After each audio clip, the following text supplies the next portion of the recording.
Kita masuk ke bagian sistem gerak yang kedua, yaitu B. Otot atau muskuler. Otot berfungsi sebagai alat gerak aktif karena kemampuannya menggerakkan tulang sebagai akibat dari kemampuan memendek atau kontraksi dan memanjang atau relaksasi. Otot tersusun atas protein kontraktil, aktin, dan miosin. Sifat-sifat otot yang pertama, kontraktibilitas mampu memendek, yang kedua, ekstensibilitas mampu memanjang, yang ketiga, elastisitas bersifat lentur, dan yang keempat, responsibilitas atau mampu menanggapi rangsang. Contoh otot. Kita mengambil contoh otot yang melekat pada tulang lengan atas. Ada dua otot. Yang pertama yang sisi depan adalah otot bisep dan yang kedua yang sisi belakang adalah otot trisep. Sebelumnya kita bahas dulu bagian otot secara morfologi. Bagian tengah otot itu menggembung atau membengkak disebut bagian ventrikel atau empal yang sifatnya relatif lunak. Sedangkan bagian ujung otot mengecil, baik ujung atas maupun ujung bawah, mengecil disebut ujung otot atau tendon. Terdiri dari jaringan ikat yang relatif kuat. Jika tendon tadi melekat pada tulang yang diam atau tidak bergerak saat otot berkontraksi, maka disebut origo, sedangkan tendon yang melekat pada tulang yang bergerak ketika dia berkontraksi, maka disebut insersio. Jika otot bisep kontraksi atau memendek, maka yang terjadi otot trisepsnya adalah relaksasi atau mengendur, memanjang. Berarti otot bisep itu antagonis terhadap otot trisep. Bekerja berlawanan, yang satu kontraksi, satunya menjadi relaksasi. Ketika bisep kontraksi, memendek, maka tendon yang melekat pada tulang lengan bawah ini akan menarik lengan bawah ke atas sehingga terjadi gerakan menekuk atau fleksi. Berarti fleksi menekuknya lengan itu disebabkan karena kontraksinya otot bisep, maka otot bisep disebut fleksor. Sedangkan ketika otot trisepsnya yang kontraksi, maka otot bisep relaksasi, mengakibatkan terjadinya gerakan lengan bawah tadi turun sehingga lurus. Gerakan ini disebut ekstensi. Ekstensornya adalah trisep. Kita lihat bagian otot secara anatomi. Bagian ujung ototnya, tendon, tidak ditampakkan di sini. Yang ditampakkan adalah bagian ventrikelnya atau empalnya yang kemudian diiris secara melintang. Jadi ini penampang melintang bagian ventrikel otot lengan atas tadi. Otot tersusun atas kumpulan berkas-berkas otot. Satu berkas otot itu disebut fasciculus. Otot dibungkus oleh jaringan ikat yang namanya epimysium atau fascia superficialis. Kemudian satu berkas otot ketika diperbesar, maka terdiri atas sel-sel otot atau serabut-serabut otot. Dibungkus oleh fascia propria. Satu sel otot ini bentuknya silinder panjang, tidak bercabang.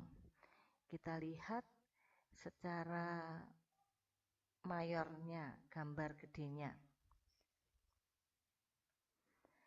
Ini adalah gambar sel otot yang berbentuk serabut silinder panjang tidak bercabang tadi yang kemudian diiris, dipotong. Sel otot ini dibungkus oleh membran sel yang disebut sarkolema. Jadi sarkolema adalah membran sel otot. Di dalamnya berisi cairan yang disebut sarkoplasma, sitoplasma sel otot. Kemudian terdapat kumpulan miofibril. Jadi satu sel otot yang berbentuk serabut tadi tersusun atas miofibril. Sel otot lurik atau sel otot rangka intinya lebih dari satu sehingga disebut berinti banyak dan posisi inti ada di pinggir serabut. Dan kita lihat miofibril yang diperbesar. Nah, ini gambar miofibril yang diperbesar. Miofibril tadi panjang, tetapi ini hanya digambar sepotong yang ada garisnya yang berlekuk-lekuk ini disebut garis Z. Di sini juga ada garis Z. Nah, daerah di antara dua garis Z ini disebut satu sarkomer. Berarti miofibril itu tersusun atas sarkomer. Satu sarkomer dibatasi dua garis Z. Kemudian miofibril tersusun atas benang tipis yang disebut aktin, ini yang digambar dengan warna abu-abu, benang tipis, aktin, dan benang tebal, filamen tebal yang di tengah ini yang berwarna merah tua adalah miosin. Jadi miosin dan aktin ini adalah protein yang mampu berkontraksi, protein kontraktil. Bagian tengah sarkomer terdapat garis melintang yang disebut garis M. Sedangkan yang dimaksud dengan zona H adalah daerah yang terdapat di antara dua ujung filamen aktin yang berada di tengah-tengah sarkomer. Ini zona H. Kemudian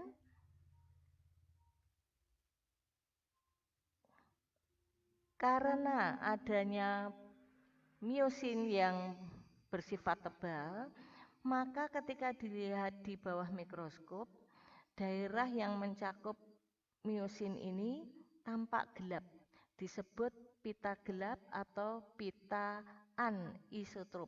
Jadi pita A, pita anisotrop atau pita gelap atau daerah gelap itu mencakup daerah di sepanjang miosin, filamen tebal.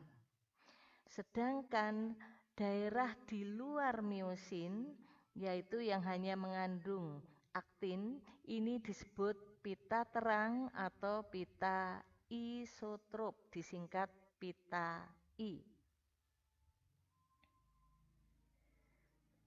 Ini gambaran mikroskopisnya seperti ini. Ini gambaran manualnya. Jadi miofibril tadi tersusun atas filamen tebal yang ini atau miosin dan filamen tipis atau aktin. Nih. Daerah di antara dua garis Z ini disebut dengan sarkomer. Daerah yang mencakup wilayah miosin disebut pita gelap, anisotrop, pita A. Daerah yang tidak mencakup miosin berarti hanya mengandung aktin saja, disebut pita terang atau pita isotrop atau pita I. Sedangkan di sini ada daerah tumpang tindih antara aktin dengan miosin. Ini yang disebut dengan filamen aktomiosin atau daerah aktomiosin. Aktin yang bersenyawa dengan miosin, tumpang tindih. Struktur anatomi otot, filamen tebalnya disebut miosin dan filamen tipisnya disebut aktin. Filamen tebal bagian kepala akan mengikat ujung filamen aktin dan ada bagian ekor di berlawanan dengan bagian kepala. Kemudian filamen tipis atau filamen aktin itu terdiri atas protein aktin di mana bentuknya rantai ganda berpilin sebagai tempat berikatannya kepala miosin. Kemudian protein troponin sebagai tempat berikatannya ion kalsium dan protein tropomiosin yang ketika kontraksi dia membuka dan ketika relaksasi dia menutup. Gerak terjadi akibat otot kontraksi dan relaksasi. Kalau hanya kontraksi saja dia diam, atau relaksasi saja dia juga diam. Tetapi perubahan dari kontraksi ke relaksasi atau relaksasi ke kontraksi itu bergerak. Ini adalah gambaran filamen tebal, filamen miosinnya tadi. Ini bagian kepala, sedangkan ini bagian ekornya.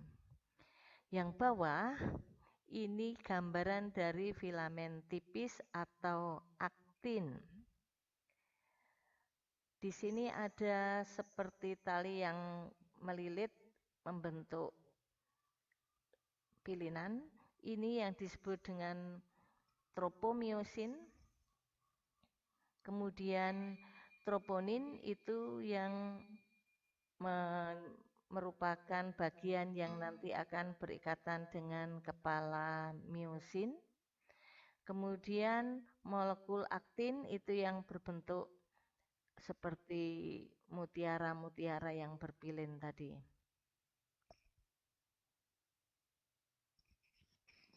Ini gambaran lebih jelasnya lagi.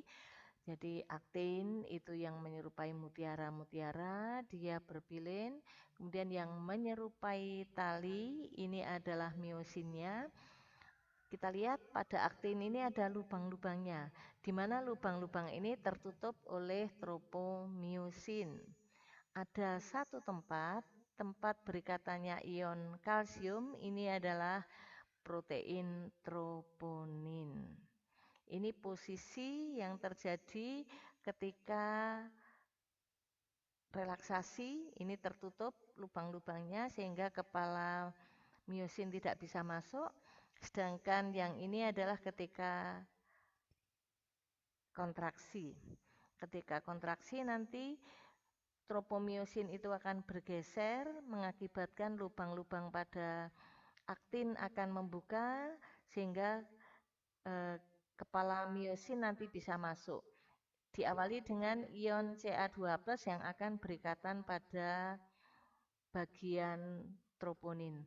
Jadi ion Ca2+-nya berikatan dengan troponin mengakibatkan tropomiosinnya bergeser sehingga lubang-lubang aktin membuka, kepala miosinnya masuk ke lubang-lubang aktin tadi sehingga bersenyawa membentuk aktomiosin, otot menjadi berkontraksi.